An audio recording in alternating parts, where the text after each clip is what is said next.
This is the Dane Moore NBA podcast brought to you by Prize Picks, coming at you Wednesday morning. It's March 13th after one of the Wolves' most consequential wins of the season. They beat the Clippers by 18 in LA last night. The Wolves are now not only 3 games up on the Clippers in the standings, but they have now beat the Clippers 3 times this season, which locks up the tiebreaker, which I think means the Wolves kind of are getting close to a near lock to be a top 3 team in the Western Conference here in the standings. And they got that win last night in a unique fashion. The other time, 2 times they beat the Clippers, they had the bigger lineups, kind of won with that identity. I thought this one was a lot, and you just look at the box score, was a lot more about the guards who had to step up. Obviously no Cat in this one.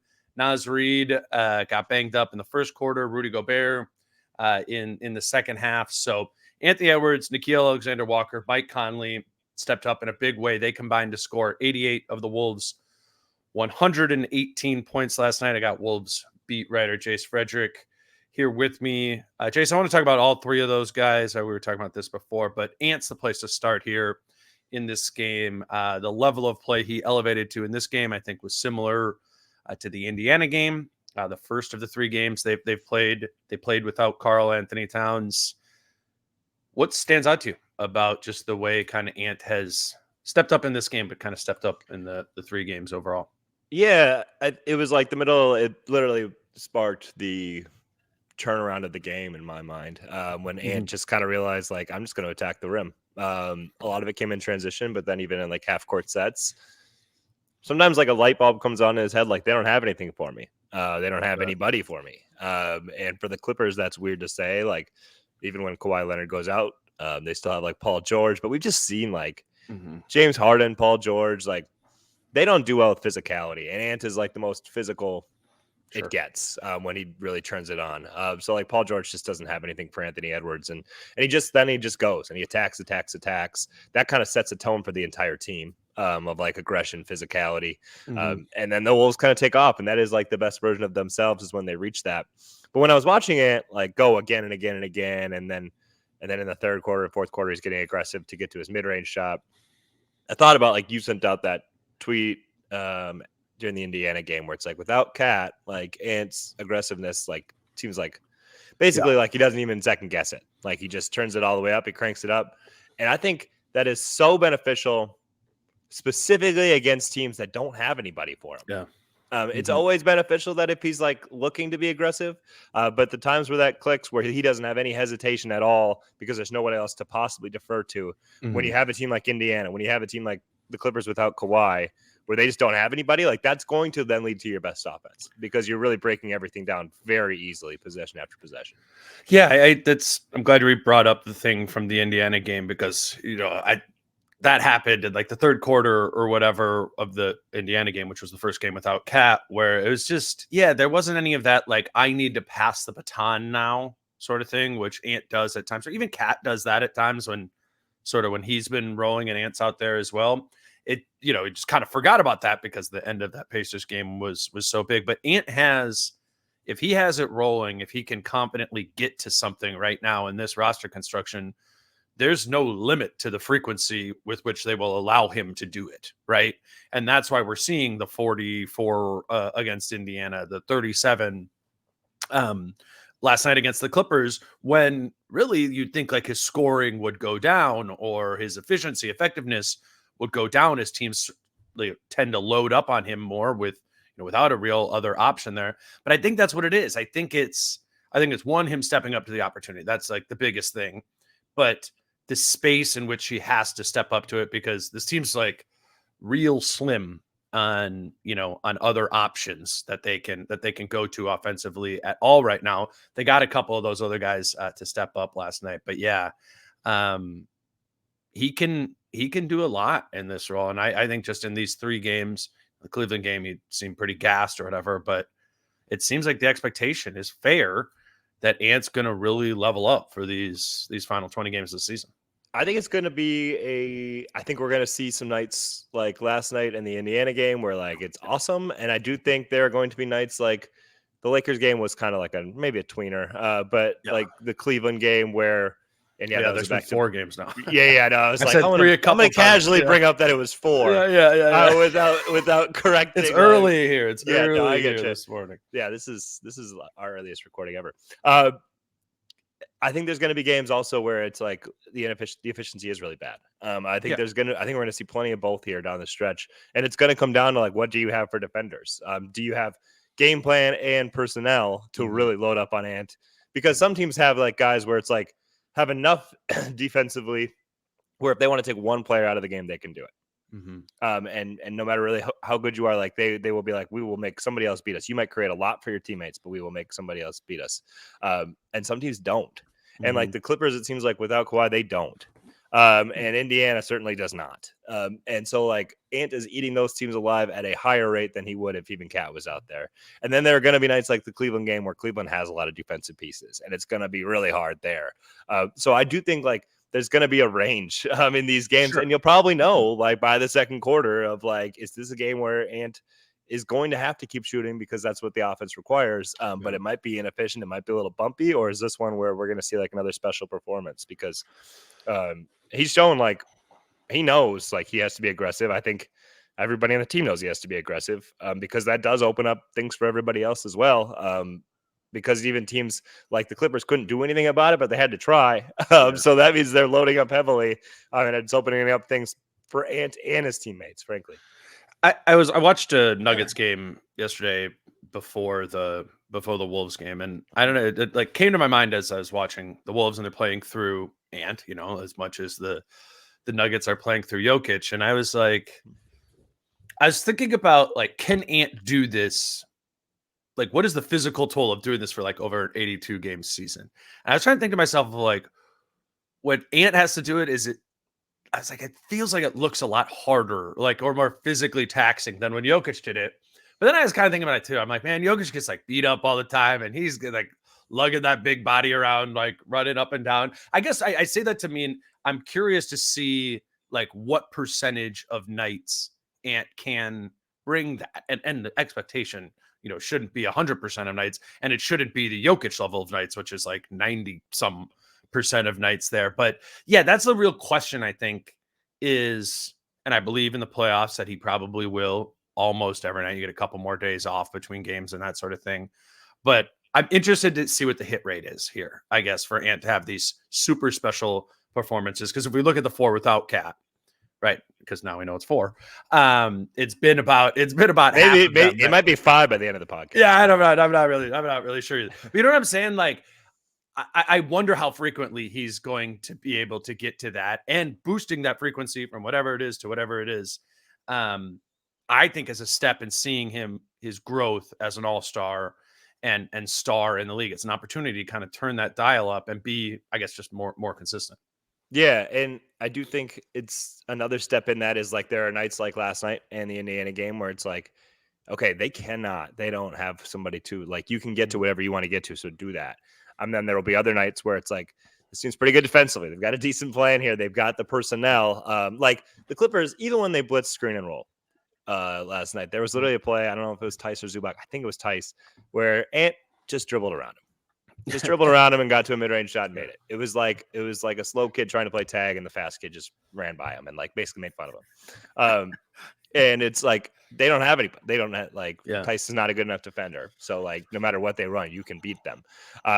There are going to be other teams that can do it kind of, and like then I think the progression for me will be seeing Ant realize the nights when teams do have it, and then really maximizing his teammates, and that's on them as well. But like there are nights where last night's going to be required, and there are nights where you are going to have to do equally heavily lifting for everybody else, and getting them theirs possession after possession. It is very much like like we always talk about like Luka and whatnot, and the Wolves don't want that exact look offensively, but it is like some nights we need you to score 40, and sometimes we're going to need you to push 8-9 assists. Right. I think we were texting about this last night after the game. Like, what stood out to me in the non-Cat games is like they kind of, it feels like they need 2 guys offensively. Like it can't just be Ant. It can't just be Nas. They need 2. And when me and Britt were talking about it after those first Indiana and Cleveland games, it was like, where could that other offensive production come from when there's going to be games where Ant's not going to have it, and there's going to be games or halves where Nas is going to have it. It seems like teams are going to be, with Nas in particular, a little bit more loaded up, a little bit more intentional about taking him out and not letting him elevate to being, that cat level second option. And I think the other option we thought of as a who could be the second guy would kind of be the combination of Gobert and Conley. So it's like if Nas didn't have a good game, you could have Ant as one of your options, and then you could have Gobert and Conley as the second option there. I thought last night showed that they have another option too, and that's Nickeil Alexander-Walker. And yes, he made 5 of his 6 threes, and that's a lot of what fueled his 28-point night. But I think I got too hyper focused on how much more Nas is going to play that cat's out, or how Kyle Anderson's role is going to expand. And where I was focusing on, or Jaden McDaniels and his piece of the pie getting, bigger in Cat's absence. And I kind of brushed over the idea that Nickeil can take some more usage in this right now. And I'm honestly, we talked about it, like over the course of the year, I think we've seen Nickeil add more to his offensive game, kind of going to the basket sort of things. And yeah, a lot of it was 3-point shooting last night, but I am now in my mind putting Nickeil Alexander-Walker into that bin of guys who can be one of your guys in that game. Like it could be an Ant and Nickeil game. Maybe it could be a Nas and Nickeil game. Like that possibility is in there. You probably need Ant to be one of your two if you're going to beat a really good team. But yeah, I think I just slept on Nickeil kind of being able to scale what his role was. And, 28 and 9 of 10 shooting last night, 5 of 6 from the field. I mean, the kid just steps up. He's so consistent and steps up so consistently in these big games. I think he's one of the main options in this group now. Yeah, and I think he's somebody that you're just fine leaning into, like you said, because like he's just tough. Like I tweeted it last night. He's just a gamer. Like he is just going to bring it, and he doesn't shy away from any moment. He doesn't shy away from any matchup. He doesn't shy away from any offensive opportunity either. Like yeah, he went 5 for 6 from 3 last night. If he went 3 for 6 and had 22 points, we'd still be talking about him. Like he was just really good and in control of his game. And like we've seen other bursts like this, like I think it was like that Portland game right before the All-Star break. Like, and it usually Boston game. Yeah, the Boston game. Like when the opportunities arise, it's not like there are games where it's like, oh, Nickeil went, 5 for 17 tonight. It's like he doesn't get those types of opportunities. Like it's just whenever the volume's there, frankly, the production usually follows. And like he really does a great job, like taking the open. His threes are usually all really good looks, really smart. Like even if it's like the one dribble step back, like it's creating good separation.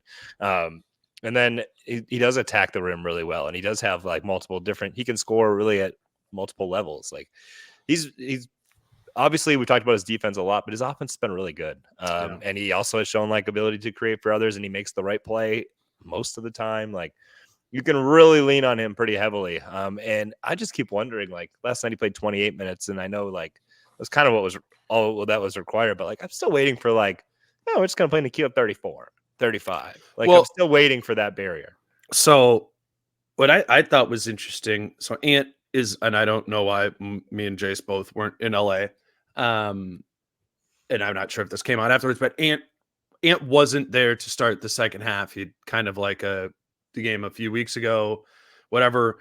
And so they started Nickeil Alexander-Walker in Ant's place again to start the third quarter. And then about 30 seconds into it, Ant shows back up to the bench and checks back into the game. And he checks in for Kyle Anderson, who is initially the starter, which to me signals the starting lineup Finch wanted to go with for the second half was Gobert, McDaniels, NAW, Edwards, Conley. I think a lot of people are wanting Reid to be that, or maybe just not have it be Kyle Anderson. But I thought that was noteworthy that maybe it was just that Nickeil had such a great first half. The matchup fit this, whatever, guarding isolation players. But maybe that ends up being the rotation or starting lineup adjustment, is that they go to Nikhil being a starter here in kind of in place of Cat and sliding Jaden up to the 4. Maybe that has to be opponent specific based on size, but it looks like Finch is wanting to dial it up with Nikhil too, to your point. Yeah, but to me, it's just like, okay, Nikhil was awesome, and he still got to 28. Like, and I know like the last 2 minutes were like blowout minutes or whatever, but okay, that would have been 30. Like, I always in my head, and I'm like, Nikhil could play 35 minutes. I think that was you'd feel Nas in bad the about those Cleveland game. minutes. Like where it was the end of regulation, and I looked at him like, oh, he's at 28 and a half minutes played or something like that. You know, right. Yeah. That's where a little bit sometimes like Finch is a little rigid with like rotations and like this guy gets this many minutes and like doesn't always necessarily like go more to somebody who's rolling or who the matchup seems to suggest. Right. And I would say like as far as starting lineups go, I don't care if Nikhil starts. Like that doesn't matter. It's totally like, can you find a way to get him to 30 minutes? Is he closing games? That kind of stuff. Like I wouldn't be surprised if they keep starting a Kyle or a Nas just to keep like we're big.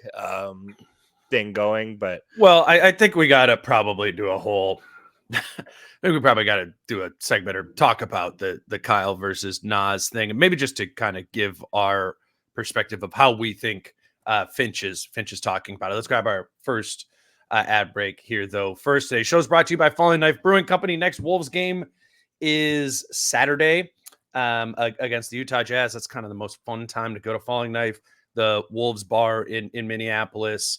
It's northeast Minneapolis, down Broadway there. Again, they show all the games as always. This Saturday they'll be showing Wolves Jazz. It's an 8 p.m. game. Maybe a little bit later. They will stay open for the entirety of that game there. As I think it's becoming more and more important to watch more and more Wolves games to kind of get a feel for where they are. That's always fun to do with friends or Wolves fan friends at Falling Knife Brewing Company. Check out everything they do. You can follow them on Instagram, Twitter at Falling Knife BC. They do other things other than Wolves games too. There's like trivia tonight. So we just want you to be checking that out for Wolves games, maybe work happy hours or just looking for fun little side events. They're a great support to this pod, and we want them to be the Wolves bar in Minneapolis. And then also today's show is brought to you by Prize Picks, prizepicks.com or the Prize Picks app. You can use the promo code Dane for a $100 sign up bonus. And no Wolves game tonight, but I think those are kind of the most fun nights to sort of check this stuff out and see, if you're going to be watching a Nuggets game or a Warriors game or a Celtics game or whatever, it's an opportunity to kind of make those games a little bit more interesting. Again, daily fantasy, it's prizepicks.com, Prize Picks app. And if you do want a $100 sign up bonus, let them know you came from us using the promo code Dane. All right, Jace, let's do the Anderson Reid sort of thing, because watching the game and then, at halftime kind of going on Twitter and seeing or checking my mentions and that sort of thing. There's a lot of the fan base, I think, is up in arms about Kyle Anderson starting over Naz Reid. And I think, to your point, we said before the break, is it doesn't really matter who's starting from a minute standpoint, right? Like there's ways that you can start Naz or you can start Nikhil or you can start Kyle and you can still scale one of those guys down to 25 minutes and another one of them up to 35 minutes.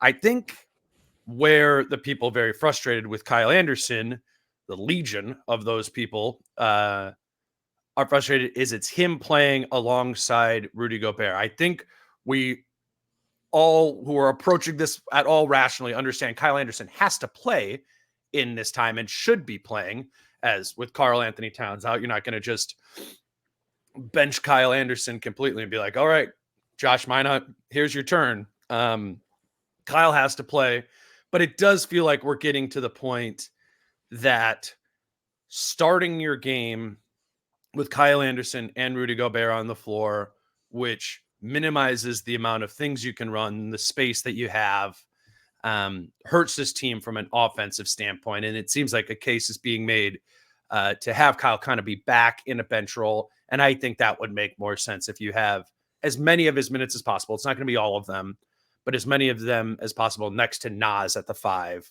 or whatever, whoever you want to call the 5 between those two, rather than he and Gobert, because it's just not the same as last season with Kyler and Gobert out there together in what that opens up for the offense. It's been limiting pretty much all season. And it was entirely because of Kyle's outside shot, right? Yeah. Like Kyle was a legitimate like outside shooting threat last year. Like it made 41%.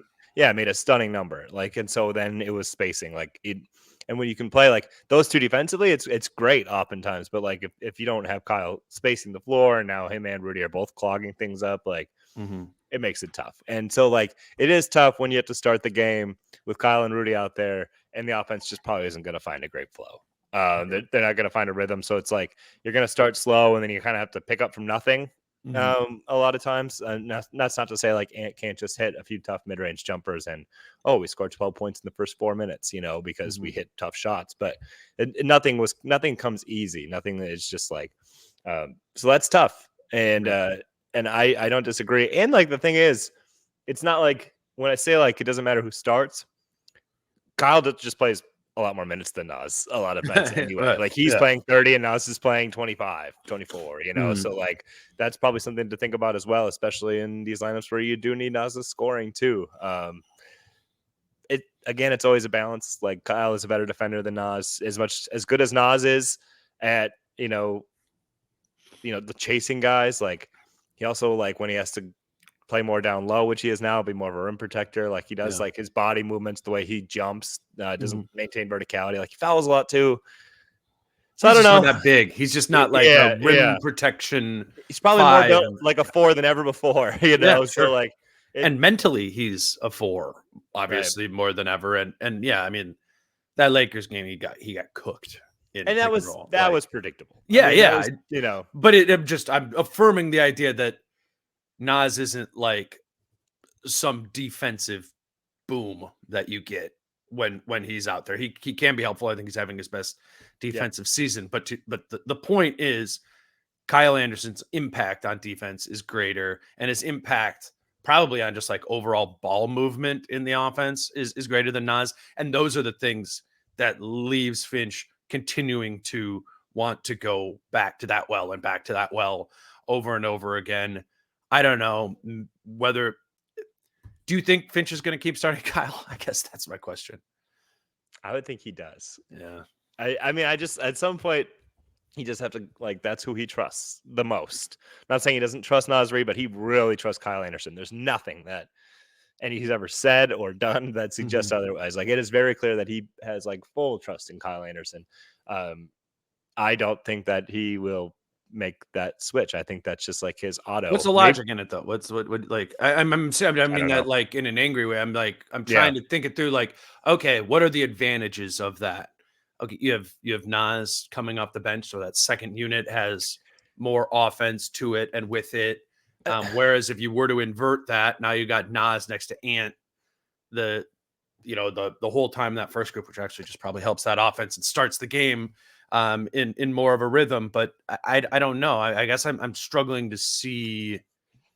I mean that, and like the other team starting with its best offensive lineup, and I think Finch likes to set a good defensive tone to the game. I think he thinks that's more valuable. Coming out and playing good defense for the first 5 minutes and not, just turning it into a track meet. I think he thinks that's more valuable than scoring in the first 5 minutes of games as well. So I think that's part of it. I do think that he wants to start with a good defensive lineup. I think that's pretty important to him because I think like that is where they more so, I think they feel like a tone set in a game. And he clearly is very frustrated when they come out of the gates and don't play defense like their first quarters. Yeah. I'm not saying I agree with any. Yeah. I would probably. No. I'm just starting a shot. Yeah, but just thinking out loud about it. I think that starting with the defensive tone when you have Cat in the starting lot, like when another really good offensive player in the mix, then you need less of that tone. You have more offense out there, so you can lean more into a defensive tone.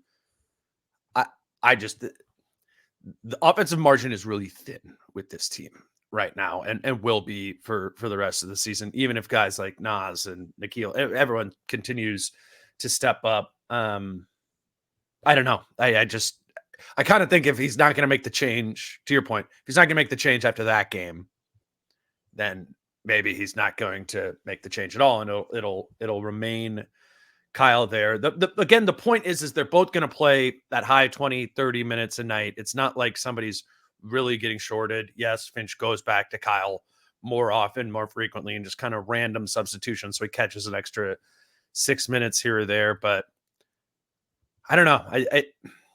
I'll say this. It's really important to figure it out. Like finding out what the best answer is and getting to it as soon as possible, I think really is going to matter here. What were you going to say? Who would you close with in games generally? Like this can be super matchup dependent. I understand that. Like there are some lineups. Sometimes it makes more sense to go with your wing heavy one. Sometimes it would make more sense to have Nas or Kyle in there. But like, who would you like, all things equal, who would you close with? Well, that maybe brings us to Jaden a little bit, which Jaden's a tough one because it's just like somebody you auto slot in. Yeah, and he has been all year, always auto slotted in, always. And you would think he would remain there. Yeah. But what does change a little bit, as much as anything, when you're starting Gobert and Kyle, you're also starting Jaden, and you can think about him as a spacer, but he's shooting 34% from three this year, which in today's NBA is a bad number on largely wide open threes, like largely wide open corner threes, and they're like he has as much to do with spacing issues right now too, because as you've mentioned, like they will put their center on him. They will put their worst defender on him, and that allows them to do different things tactically. And he's not making them pay for it. So like, as much as people like can't play offense with Kyle out there, it's sometimes hard to play offense with Jaden out there too. So like that all factors in as another reason as why maybe you need Nas out there, because you can't have three guys who can't score. Well, it's reminding us of when there was the real problematic Kyle Anderson spacing lineups. It was when it was Kyle Anderson, Rudy Gobert, and Shake Milton were all on the floor together. And that was just like in that second unit, mixed second unit. It was a disaster, offensive disaster. And it was clearly because none of those three, once they got outside of 10 feet from the basket, were being guarded. And what's happening in the Lakers game and in this game is McDaniels is being guarded like Shake Milton. And so now you just lose the whole foundation of your spacing. And my answer to who should start, who should close, who should ever be playing, it's how do we get, as it was back then in the Shake Milton time, was how do we get it to a point where there's never, if we're putting Jaden into the non-respected shooter category, you can't play three. You can't play three non-respected shooters or non-shooters at the same time. And if McDaniels, which he's not always in that group, like there's been times he's been a pretty consistent 3-point shooter over the last few years. Right now he isn't, but this year he's not. Correct. Yeah, I mean, but he started, he's at 34% right now. He's on a really right. I mean, he's been 34 is really bad. Yeah. 34 is really bad. My point was earlier in the season, it wasn't the same issue of his 3-point percentage and the way he was being guarded. It's I think this is a shift over the last month or whatever you want to call it. Yeah, because in the past, like, and it makes sense. Like you are, like teams are respecting what you did in the, I think you've said in the last, like the 100 games before that. Which like last year he was really good from three. In the playoffs in 2022 he was really good from three. So like teams are defending you like that, and they've really started to defend him now, like 2023, 2024, Jaden McDaniels. Yeah. So yes, if you're going to close with to answer the question of who should close, and we assume McDaniels is in there because we've seen nothing to indicate that he wouldn't be. Yeah. Then it has to be Nas at the 4 because it's going to be Gobert. I think unless it's Nikhil. I mean, unless you're going small with Nikhil. That's what I'm asking. I think that's yeah. As we were talking about before. Yeah. No, those are the two options. I think until Jaden has more offensive juice, gets that back, or shows more in this bigger usage role that he has, which might not happen at all. And if it doesn't, then I think it needs to be McDaniels, Gobert, and 3 shooters as much as possible. 3 players who are, going to be respected out there, which is Ant and Mike, and then Nikhil or Nas. And I think you make that decision based on the size of the opponent, right? Utah, I think, still plays pretty big. I have watched a ton of them recently. Like, you maybe aren't going to start Jaden McDaniels at the 4, Nikhil at the 3 in that matchup there. Yeah, but I don't there know are maybe other playing. Lowry hasn't played like 4 in a row. So I don't know. I watched them play against the Nuggets, and it was like Bryce Sensabaugh played. I don't even know how big or tall he is. I just kind of saw him at the Jazz are at that point of the season.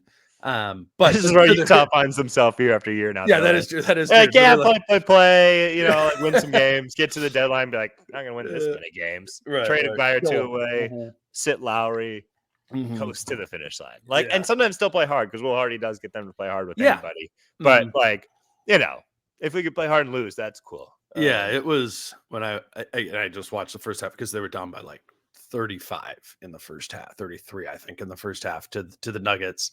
And I remember thinking the guys who like subbed into the game in the first rotation in the first quarter were the guys who subbed into the game in garbage time against the Wolves in that game. The Wolves blew them out. They played the whole fourth quarter, like Luka Samanic and stuff like and looked awful in that garbage time against the Wolves. So that's what's coming up with the Jazz. But the greater point being, I think it's Conley, Edwards, McDaniels, Gobert, and Nikhil or Nas based on size is probably the closing lineup at this time that I would go to. But I think Kyle Anderson will actually be in the closing lineups often because Finch is just going to want to have that. And there is a strong argument that the best closing lineup right now would be Conley, Ant, Nikhil, Nas, Rudy.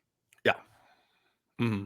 And McDaniel, that would be taking McDaniels out, which again, I would understand.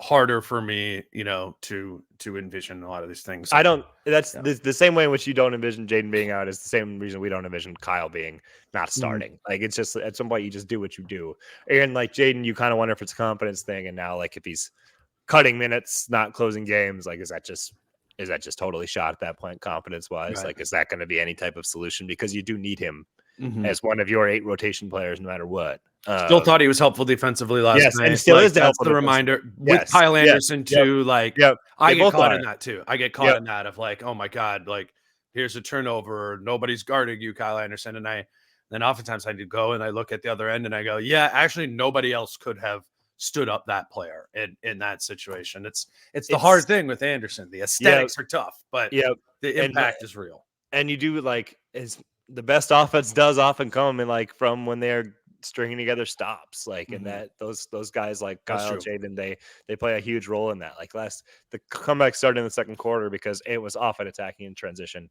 off of stops. And like defense is still this team's identity. It has to be their identity. It's so easy to think of how can they maximize their offense.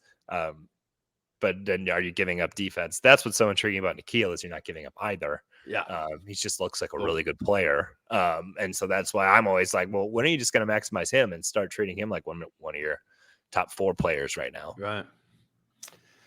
All right, Jess, we didn't talk about Mike Conley in the shame on us. Yeah, I know. We have to get to that.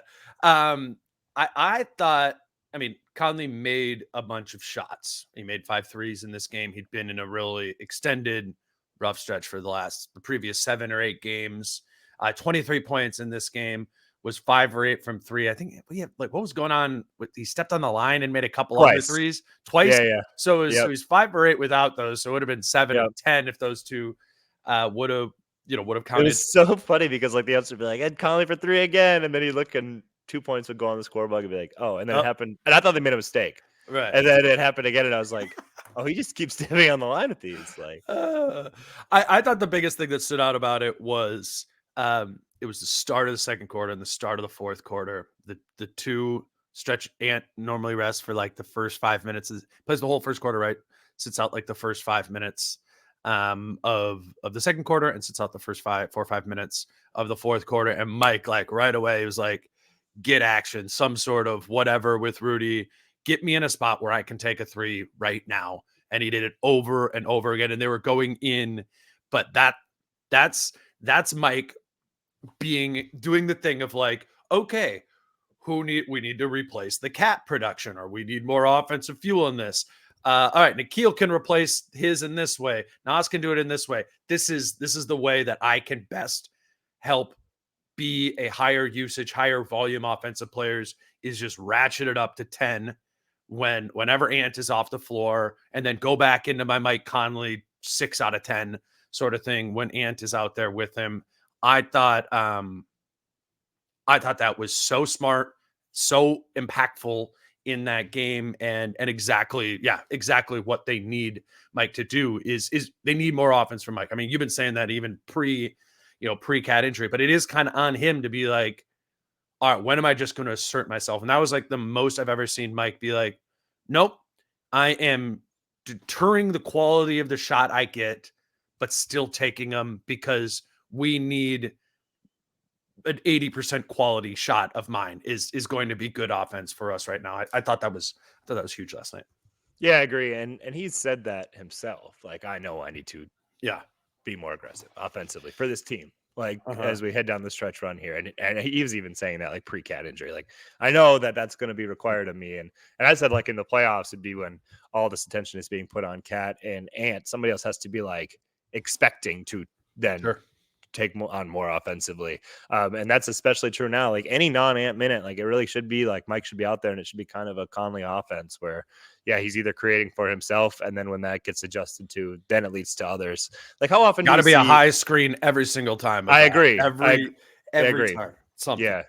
How often do we see like a lineup, and this is across teams, like all teams, where it's like, these are 5 decent players, but no one like has it in their head of like, I'm probably the number one option here. And so then it's just like, there's nothing to really get it kickstarted. And then they're just kind of passing around. And then it's like, well, they're not getting 6 seconds on the shot clock. Yeah, right. And now suddenly they force a bad shot. And it's like, these are decent 5 good players. Like they all can like hit shots and whatnot, but they can't run offense. Somebody's got to be like I get it rolling. I'm going to be aggressive first. And if my shot's there, somebody has to be the threat that the defense has to adjust to. Yeah. I want to think about who those lineups are that like the start of the second quarter. See if I can even kind of, So Conley, Gobert, and Anderson checked in to start the second quarter. Conley, Gobert, Anderson. So that probably means Nikhil was out there and McDaniels. I think. And Nikhil, like even on his good offensive nights, like unless it's like in transition, he's not really going to be like the guy who it's like gets the ball up top and is like, I'm going to drive to the bucket here. And maybe occasionally let's sprinkle in 1 or 2 of those, but that has not been what he does. Right. But Conley screen and roll action is the easiest way to be like, here's how we will get action started. Here's how we will compromise the defense. And maybe Mike shoots it right away, which we're totally fine with, because if they're giving you that, then that's what we have to accept. Like it can't be, I'm not taking this because that is what they have given you. And they didn't compromise themselves anywhere else. They gave you that. And if you don't take that, everybody else is still home. Like there's nothing to generate here. That is the shot they gave us. That is a great shot for us. You got to take it. If you take enough of them, now they'll adapt. And if you don't, you're going to hurt. You're going to hurt. Yeah. You're going to hurt because nothing else has changed. The defense didn't compromise anywhere else. They just gave you that. Like that is what they compromised. And so if you take enough of them, now like everybody else is going to like adapt, and they might change schematically, and now things are going to open up for everybody else and you can get it rolling. But you have to establish yourself as that threat first. I think Mike's probably going to be more and more willing to do that. And nights like last night only kind of pound in that that's the way to go in his head. I sent you as like one of the topics was like, what are ways in which they can minimize those flat tire offensive stretches? And I was more thinking about like lineup combinations, basically not having what that first quarter was in terms of offense, where it's like, okay, we are 10 minutes in the game and we have 10 points. Like, why? And I think probably the biggest part of that answer is more so than combinations or anything, is it's like taking advantage of the best thing in your offense when the defense gives it to you and not passing up on it. And Mike, quite frankly, over the past few weeks has maybe been leading to those flat tires of offense because he has been passive there. And then once he gets off of it, it's like, all right, that was square one. Yeah. Right. Yeah. Well, and square one often looks like Kyle Anderson doing this, wandering around, flipping, dipping something into the basket. Like there's just right. I mean, like, what is it? You're exactly right. That's or it's a Rudy left-handed. I just like wandering around, flipping, dipping. It's just, you're right. I like it. That's what when the Wolves don't go to the thing that go to like their first or second option. Options 3 and 4 often don't hit the rim. Yes. You just have to, Mike is a good 3-point shooter. He's really good off the bounce too. Like, you seem like his pull-up 3 numbers are like some of the best in the NBA this year. It's the exact same thing. If you come off a screen and roll, high screen and roll, that is there. It's the exact same as a pull. Like, that is what it is. And you lead the NBA in that, or something like that. And a number I saw recently. You got to take it, because if you just kick to somebody who's not open, just because you wanted to get out the ball and create movement, now you're literally starting from square one with no action, and 10 seconds of the shot clock are eaten up. What happened to his floater? Yeah, I don't know. I mean, I think that like really hasn't kind of been there at all since he came to Minnesota. Yeah. Yep. That used to be, I mean, for maybe Wolves fans who don't like follow the rest, like that was like the thing. It was like the Mike Conley floater. He's the left-handed player who takes with the right hand.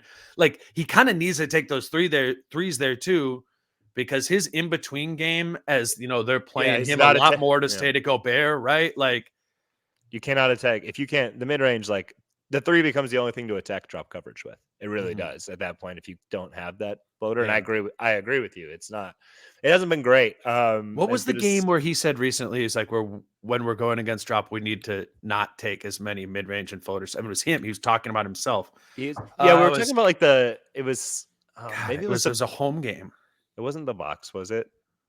Yeah, it was the Bucks. It was the Bucks. Yeah. Yep, first game out of the break. Yeah, and they just Lopez dropped all the way to the rim. Yep. And the biggest thing there is they were taking like 18 to 20 footers. But even Mike took like he had a ton of like in between situations, whether he took them or not. And the 3-point shot is the thing. I don't know, that floater not being a part of Mike's game makes it so that the 3-point shot has to be the thing. Which is like, it's fine. You shoot it at an incredible clip. Like, you don't need the floater if you're going to hit because drop coverage, it's not like the 3 isn't going to be there, so now I have to get to the floater. It's if the big man comes up and defends you at the level that, like, you would maybe get by and use that. But not really. Like, it really is, you can just rely on that 3, rely on that 3, rely on that 3. Like, at that moment, like, you have to like have like a Jamal Murray mindset of like, I got this. I got this shot. I'm great at this shot, and this shot's here. I'm just gonna keep taking them.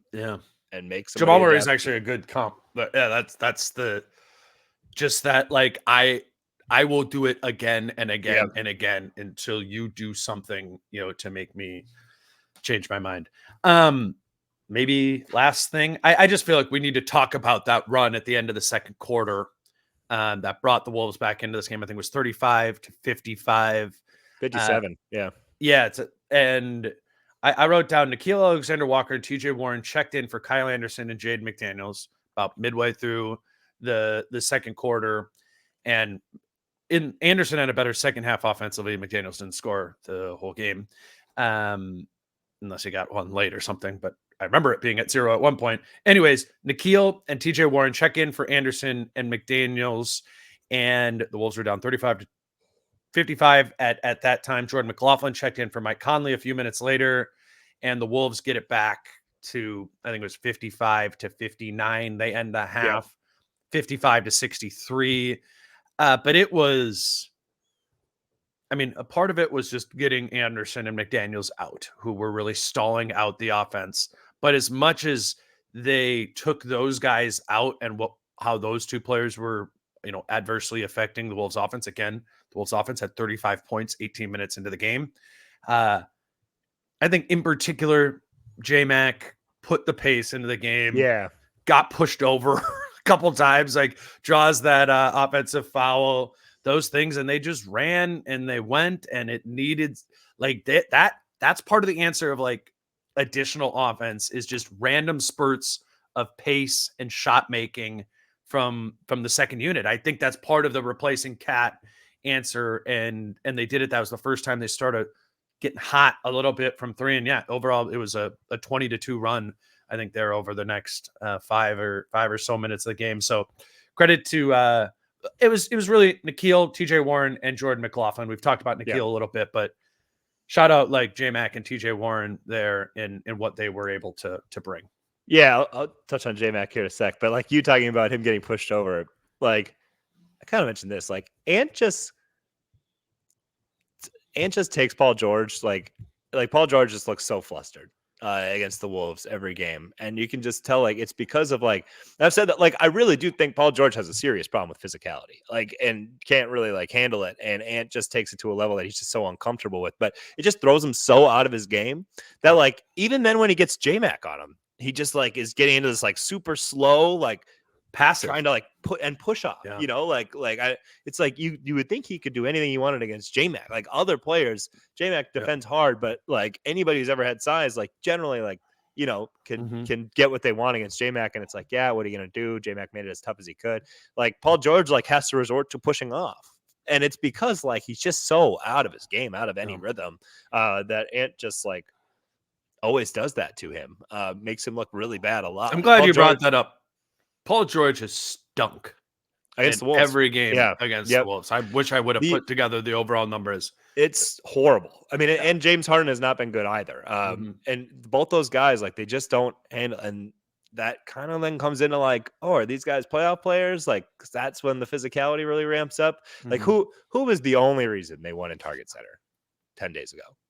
It was Kawhi Leonard. Yeah, I mean, and Norman Powell got hot, but it was Kawhi Leonard was the best player on their team by 10 miles. Yeah. And like, who is the most playoff player they have on their team? Kawhi Leonard. Right. Like, these other guys, like, they have bad playoff reputations. They just don't handle physicality. And when things ramp up, like they really struggle. And that probably has even to be if they factored didn't into their have equation. even if they didn't have the playoff reputation, based off what I saw in these 4 games, if the Wolves play the Clippers in the playoffs at some point, I am going to, not that they're going to completely shut Paul George or James Harden's water off. I'm sure one or both of them would have a game where they went off. Just were hot. Yeah. Right. But like, yeah, I would expect them to really, both of them, to broadly struggle with that series. And then, you know, whatever, then it comes in all the narrative, but whatever. I don't care about that. I care about like what that looks like here. And I'm just saying that's why. I'm just saying like the playoffs is when physicality does get ramped up. No, you're like right. That is why teams defend it like more physically. Things get let go, and like those guys have always they have kind of struggled at various points in their career with that. And the Wolves kind of play like a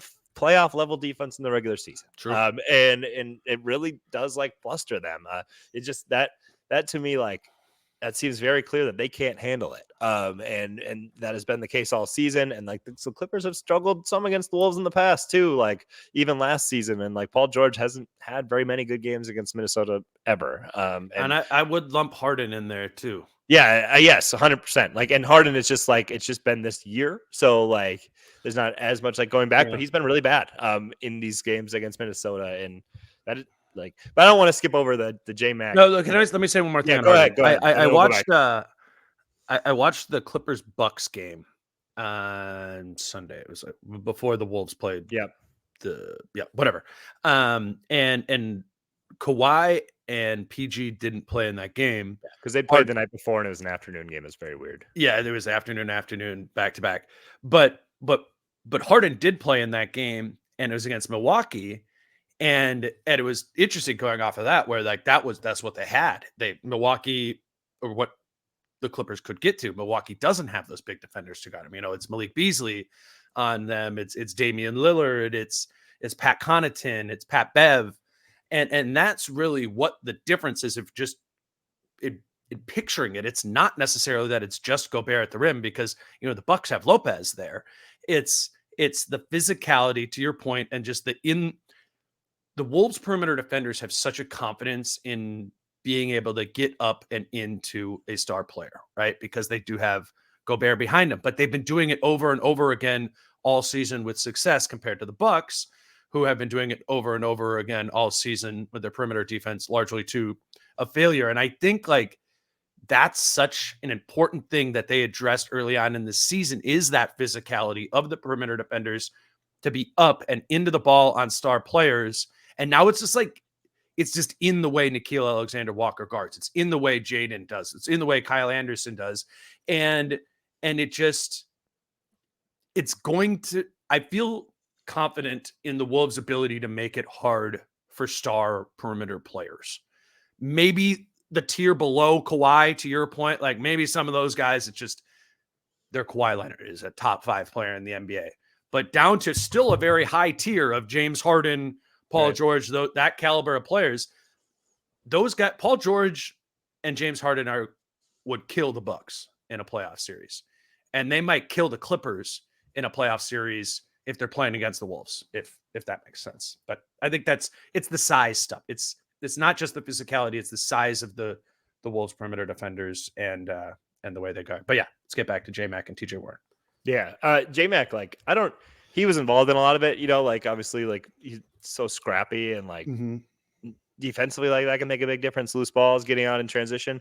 It's literally like, though, like, just when he's on the court, the team plays faster, and he can have nothing to do with the play, and he's just in the game, and all of a sudden, like, the Wolves are pushing, and, like, maybe he's running out with you, but, like, Ant pushes harder if J-Mac's out there. Nikhil pushes harder when J-Mac's out there. Like, I don't know if it's like when you possession, run, when you go on a run with your friend that just like goes running more than you. Yeah, right. And he's like, he's doing 7-minute miles and you're like, I'm normally like an 8-minute mile max guy here. But like, you just are like, okay, I'm going to go and I'm not going to be able to go as far, but it is that it's just like keeping up with the runner ahead of you. And I think J-Mac just goes and they just kind of follow him to even when he doesn't have the ball. It's just like that energy injection, or I don't know what's said in the huddle. It's like, J-Mac's in, like, everybody run, It does happen, and it's happened for 5 years. It's for 5 years. That switch goes on in the game when Jordan McLaughlin plays, and yeah, certainly did last night. That's what is, like, difficult with J-Mac is, like, when you have lineups out there and guys who are willing to run up and down, like, he's just going to have a very positive impact on your team.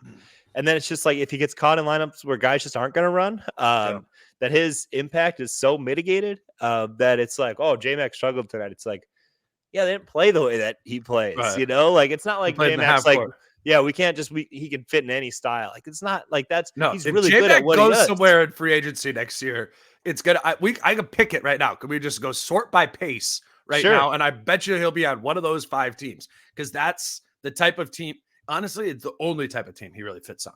Right. Or that style of play. If you bog it down in the half court, it looks like the play-in game against the Lakers. They half guard him with LeBron and he tries to drive to the basket sometimes, like it's not going to work, but it's just the perfect pace setting second, third string point guard that you play in those times when it's bench lineups.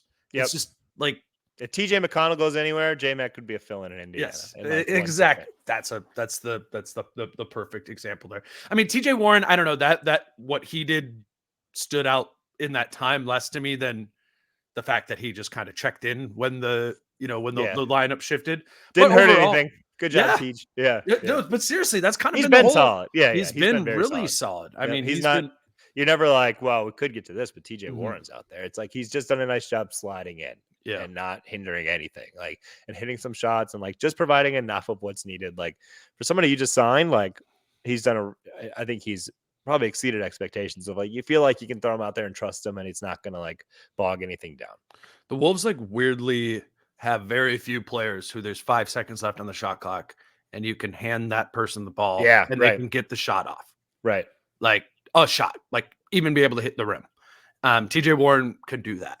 And he can also spot up in the corner. That like kind of in and of itself, sweet. You're the 9th man right now. Like, do those things that matters. One other thing I had down with these lineups too was a lot more pick and roll, like with Nas.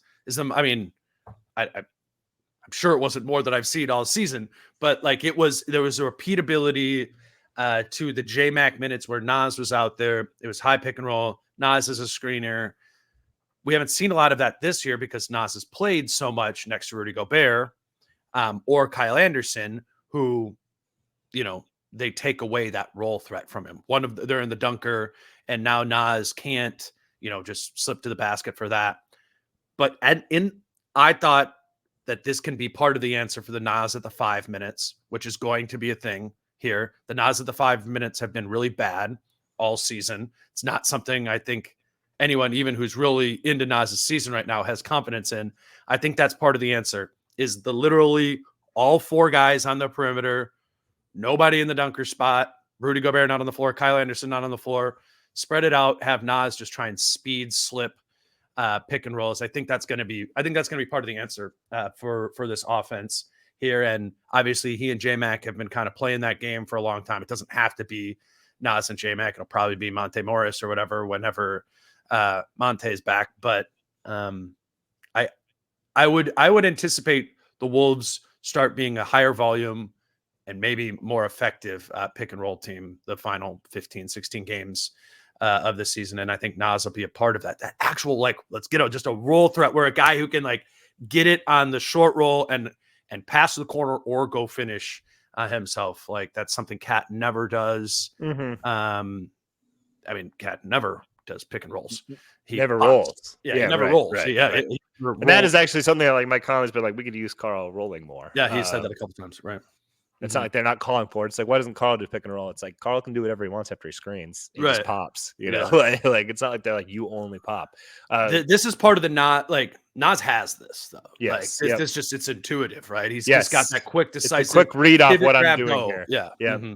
Yeah, and sometimes it's even just mixing it up. It's like I've been doing this, I'm gonna do this now. Yeah. Just switching it up just enough. Like that is what is amazing to me. Like you talk about like J-Mac last night and like TJ Warren, and it's like you don't feel bad about like the guys that the Wolves are throwing in, where like the Clippers just have like a couple injuries. Like it's Russell Westbrook, it's Kawhi Leonard, and you're like, who is this guy and why is he playing basketball? Like Bones Highland is terrible. I mean, he really he looks bad. I would think that about TJ. I would if I was just turning on League Pass last night and TJ. Yeah, Warren but when you watch the game, but when I watch Bones, I'm like, not good. Yeah. When I watch TJ Warren, it's like serviceable. But either way, though, like it's like the Clippers, they go down a point guard, they have to put in Bones Highland, and it's like it's just the Bones Highland experience. Yeah. Where like the Wolves, it's J-Mac, and you're like, oh, it actually kind of stinks for him that when Monte comes back, he's either not going to play or play very reduced minutes. Right. You know, like it goes back to that. Like you want those players in. Right. Yeah. It's like, we do have to lose that. Like the Clippers don't want Bones Highland in or PJ Tucker in or some of the other guys that they've, had to play. I agree with that. Yeah. They just have like and then like with the Nas stuff, like defensively, I know it doesn't look great when he's at the 5. A big part of that's like, it's so different. Like it is just like, if they just repped other things and could scheme in different things of like, well, here's what we're going to do when Nas is at the 5. And like, that just takes some time to put in though. Like, I think they could easily much more survive it. You could get into like, these practices are big. I feel yeah, I don't even know if that's enough time, but like, I mean, it's like oftentimes it's like, okay, Nas is our 5. So in training camp, we're going to drill for 2 weeks. Here's what we're going to do, and get it serviceable. But when it's entirely different from what you've done all season, you try to stick with what you've got. You see that doesn't work. And there's just not a lot of time to be like, well, we're going to revert back to this, which is again, kind of like what we've seen in the past of like toggling. It's totally different than when Rudy's out there, and that leads to some confusion and whatnot. So that puts you in a little bit of a pickle defensively, but if you can maximize what you do offensively and get killed defensively and just come out even in your bench minutes, like that's great. Well, and hopefully Rudy's not going to miss any time with this. I don't think we have any report as of this. I mean, they're going to be in trouble if Rudy has to miss games. That Lakers game, like you put in your piece afterwards, it was like they were just undermanned and that was it. It was a matter of time kind of until the Lakers flexed and the Wolves ran out of steam. That's what it'll look like any game that Rudy doesn't play. And probably not every team can expose it to Anthony Davis level, but yeah. I think that's just will be the Nas at the 5 experience. You play it for too long, a team's going to figure it out in a major way. Probably first by really hurting your team defensively, and then, do things to load up on him, take away. Like it's the Nas at the 5 thing is a break glass in case of emergency thing. It's not a good thing the Wolves do. Nas is a very good player. We want Nas to be playing more minutes. But in that lineup configuration, you're just buying some time here and there. So I don't know, man. We will we'll continue to see. Like we said, they have a handful of days off. Next game is not until Saturday. I think they're staying in LA to practice there and put some things in at least. Like it was so clear, dude, when I was in Indiana, they were just like, okay, like Carl's gone this morning. Like they just had, and then it's the back-to-back Indiana, Cleveland. They had no time to really even write down on paper what their new cat identity or new catless identity was. Hopefully this time gives them a little bit of a break and good opponent to try some things out against too. Lucas Hominic tries some different things out. Yeah. Like against these practice players. Yes. Appreciate you doing it, man. Always fun. Love getting up early. Great way to start the day. Where are you going? Jen, You're what going was to with high you? school? High school girls state basketball. Okay. All right. Next The hoops up, life. yeah. I don't know how you do it, man. I'm seeing you like tweeting about being at some high school hockey game and then girls high school basketball game, all while the Wolves are in the most insane stretch of their season. I don't know how you do it. Every stretch the Wolves has been in. Like, you mean like just in terms of games and whatnot? Yeah. Yeah. I also I did Dan Devine's pod yesterday, and I made fun of you. Oh, good. And your 45-minute drive. He did this funny thing where he like top in 35 minutes. No, it's not, dude. No, it's I pulled it up for you before, and it says 39 minutes on maps from my house to Target Center, and you look and you're like, okay. Oh, yeah. All right. He did once told John, I live in Western Wisconsin. When I was moving there, John goes, Dane says you're moving to like Whitewater, which is in eastern Wisconsin. I was like, no, I'm not moving 6 hours away. I had to throw you under the bus because he was making fun of me for I walk to the games because I live downtown. And he was making fun of me for you're the walking. weird one. Yeah, sure. But I'll take that. I was like, it's not as weird as Jace who drives. I said 45.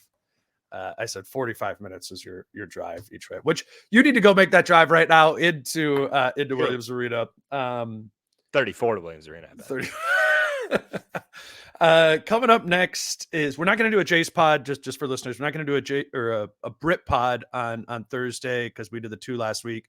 So next up, me and Kyle will just kind of wrap up the week on Friday morning, and that'll be our final pod for the week. Then it's Wolves Jazz, and Chris and I will talk about that for the Monday show. Until then, he's Jace Frederick. You can follow him on Twitter at Jace Frederick. I'm Dane Moore NBA. Yeah, until Friday, peace out. How I'm feeling, man, I hope it never stop, yeah. Green and hot so you can find me in the crowd, yeah. Don't let standards up